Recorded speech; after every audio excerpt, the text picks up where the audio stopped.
Ladies and gentlemen, my name is DJ Chevy, and I'm honored to introduce Flatline. What's going on, man? It's good. Like I ask everybody, how'd you get the name? I was just thinking about that at work. I was at my house it was like 3 years ago, like right when I first started getting into beats, and I was hanging out with a bunch of my friends, and we was all drunk, and we was making beats and stuff, and that was when I first started doing stuff, and I wasn't really that good, but I was okay. And I was on a computer, and we started off with like one or two little instruments, and was making some little melodies and stuff. It was real catchy, and everybody was behind me freestyling and everything.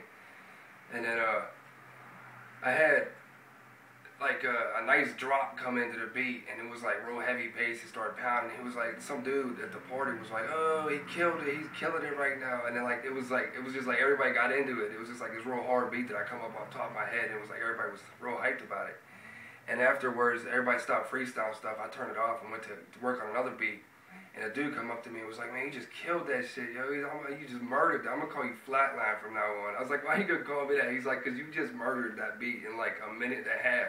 Like, you just come off top of your head." And I thought it was cool, you know. He said, "I'm gonna call you DJ Flatline." Everybody at the party started calling me DJ Flatline all night long. And then after that, there was like two guys that was there that I worked with. And the next day at work, they started calling me that at work.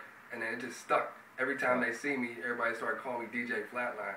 And since I kept making beats, everybody started calling me Flatline all the time. So I stuck with it. I used it as a name. I made my own like design for it and stuff on the computer. And I kept it. I mean, I liked it. So I never heard from anybody else. Yeah, I thought it was unique personally. So you've already offered up the fact that you make beats. Yeah. How'd you get started making tracks? I originally, in high school, was one of them dudes that was just, I was trying to fit in to a lot of different cliques and stuff. I really didn't know where I was, like, really 9th and 10th grade, first going into high school, you know. And I admit, I was kind of a dork. I was kind of a weirdo, you know. I never knew how to fit in with anybody. So, I mean, I started hanging out with, there was this dude in my science class when I was in 9th grade. And he's still a Pittsburgh rapper. He goes by the name of Rapture. And he was always freestyle rapping, always writing stuff every single day. And he sat right next to me. He was always listening to it. So I was always listening to it when I was sitting next to him. So I started writing rhymes and stuff too with him. And he taught me how to write bars and everything like that. And I started rapping myself and hanging out with that sort of crowd. Freestyling in the hallways after school, you know, hanging out at parties and stuff, just rapping and stuff. And it got to the point where we'd be freestyling in class or something. I started making a beat on the desk with my fist and a pencil or something like that. And just keep going and going and going. And everybody would always call for me to start making a beat with my hands or something. They'd be like, "Yo, Justin, throw a beat on real quick." And I started pounding on the desk with a pencil and stuff. And then after that, I got sort of motivated to try to do more with that because I was interested more in where the beats came from rather than writing rhymes because I didn't think I was that good at it, like flowing. But I liked making beats, and I liked beats. It was to the point where I was listening more to a beat when I heard a song than the lyrics themselves. So I got interested in that. I started listening to different producers and checking out beats online and just listening to stuff for fun. I'd put like a whole CD of beats just in my headphones and just walk around just listening to straight instrumentals all the time, just to vibe to for no reason. And then I started hooked up with this dude on MySpace, this dude Jalil. He was from like Chester, PA or something like that, and I asked him, he was really good, but he was young like me. He was like 21, he was like 20 or so, he was my age. And he was making really good beats, so I asked him, you know, how he got into it, what he was using the program-wise, and he sent me a link to this program, and I downloaded it and started doing it on my computer, and I just got better and better and better. It was something I really just got interested in, and from then on, it's progressed to where I'm at now. What was the program? FL Studio. It was FL Studio 7 at the time. Okay. I've just been downloading and upgrading that program since I've got it then and got more. Everything's progressed since then. So. How'd you hear about the coalition? I was invited to it by my boy Jimmy B. We went to high school together. He's a rapper. He lives in Mount Oliver. And I didn't exactly know what was going on with the coalition. I thought it was maybe just like some kind of group for like hip hop music or something like that. And he invited me on Facebook, and then I checked it out and was talking to Oz a little bit and messaging Glenda and a couple other people to find out what was actually the whole point of everything, and they explained it to me, and then I was hooked from that on because it seemed like a great outlet for me to get somewhere with what I'm doing. Being a producer, who's your favorite producer and why? You get to pick one. One? Ooh. It's always been a tie. If I had to pick one, I'm gonna pick the one that is more of one of my styles progressed into, and that's Timberland.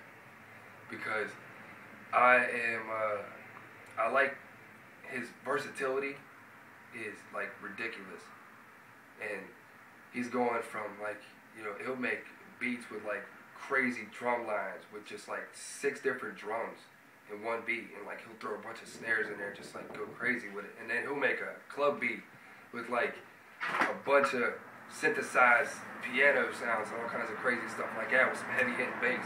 And that's more sort of what I've progressed into now, is sort of that like electronic type club stuff. And that's where I get a lot of inspiration from him, so that's why. If you weren't involved with music, making beats, what would you be doing? I would probably just be getting in trouble, not doing anything I'm supposed to be doing. I mean, whenever I'm working on beats at home, yeah, I mean, that's time that I'm not spending in the streets hanging out with people doing stuff that I was, you know, doing before I started making beats. Okay, so you mentioned the word time. Being a beat maker producer, it takes up a lot of time. Yeah, it does, definitely. How do you balance a relationship and your production? I think I got lucky because the girl I'm with now is one of my biggest, she pushes me to actually make music because she knows that the potential that I have. So when it comes to making music, you know, she's okay with me going out and up into the computer and then spending like 2 hours or so on a beat, and she won't bother me because she knows that that's my passion, that's what I want to do. So I guess that's where I kind of got lucky with it, you know. And I will, as long as she gives me that time to go work by myself, you know, we'll have, you know, the rest of the night, or I could take a day or two off and just spend it just with her and not have to worry about, you know, if I go on the computer and start to work on a beat, is she going to be nagging me about doing the dishes or something? Because she gives me the time that I need when I need it. How old are you? I'm 23. I just turned 23. Happy birthday to you. Cool. Belated. What does hip-hop mean to you? Hip-hop? At 23 years old, what is your interpretation and what does it mean to you? Oh, man. You got some tough questions. That's good, though. I mean, I guess hip-hop is a lifestyle. That's the way I guess I perceive it. It's a way of life, you know. It's everything all wrapped up into one, you know. It's like the grind and the hustle that people do on an everyday basis, and like they use this music as their outlet to try to, you know what I mean, let people know what's going on, and try to, like, a lot of people, a lot of artists, like, will push, you know, they'll put out music and stuff about what they're doing in their life, but when you're listening to it, a lot of times, if you're in that same situation, then it helps you cope with what you're doing, and it helps you, you know, maybe figure out how to go about your life in a better way. So, to me, I guess, being as much into hip-hop as I am, it's like,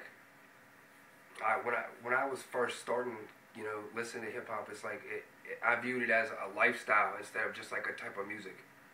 You know, the baggy clothes, all, you know, the cars or whatever they do, you know, when the big guys get up all the money and everything like that. And it's just, the way they talk, the slang, and just everything they talk about is sort of like all rolled up into one thing, and they just put it into their music, and that's how they put it out there.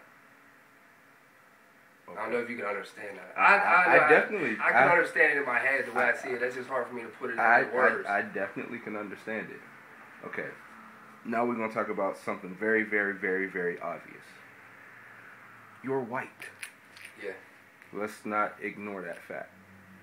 You're dealing with, or you've gotten yourself involved with, a culture whose roots come from a urban, not having, not accepted background. Yeah. Predominantly black, but and yet still has Latino roots also.